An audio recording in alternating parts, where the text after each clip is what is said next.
بھارت کے سرحدی عہدیداران کا کہنا ہے کہ بھارت نے سابق وزیر اعظم حسینہ واجد کی معزولی کا باعث بننے والے تشدد اور سیاسی ہنگامہ آرائی سے بچنے کے لیے سرحد پار کرنے کی کوشش کرنے والے تقریباً 1 درجن بنگلہ دیشی باشندوں کو گرفتار کر لیا ہے۔ غیر ملکی خبر رساں ایجنسی اے ایف پی کی رپورٹ کے مطابق بھارتی بارڈر سیکورٹی فورسز BSF نے بتایا کہ مزید سینکڑوں افراد سرحد پار کرنے کی اجازت کے منتظر ہیں۔ خیال رہے کہ مسلمانوں کے اکثریتی ملک بنگلہ دیش میں ہندو سب سے بڑی اقلیت میں شمار کیے جاتے ہیں اور انہیں شیخ حسینہ واجد کی پارٹی عوامی لیگ کا اہم حامی سمجھا جاتا ہے۔ شیخ حسینہ واجد کے اچانک استعفے اور بھارت میں پناہ کے بعد ان کے 15 سالہ آمرانہ دور کا اختتام 5 اگست کو ہوا تھا، جس کے بعد ہندو گھرانوں، مندروں اور کاروباروں پر متعدد حملوں کی اطلاعات آئی تھیں۔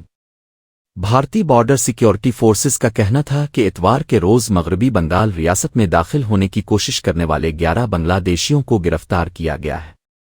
BSF کے ڈپٹی انسپکٹر جنرل امت کمار تیاگی نے AFP کو بتایا کہ کئی سو بنگلہ دیشی اب بھی نو مینز لینڈ میں سرحد پار کرنے کے لیے موجود ہیں۔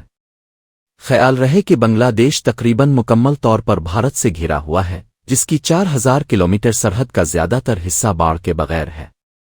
بھارتی ریاست آسام کی وزیر اعلیٰ ہمانتا بسوا سرما کا سماجی رابطے کی ویب سائٹ ایکس پر پیغام میں کہنا تھا کہ بھارتی ریاست آسام سے 4 بنگلہ دیشیوں کو بھی بے دخل کر دیا گیا ہے۔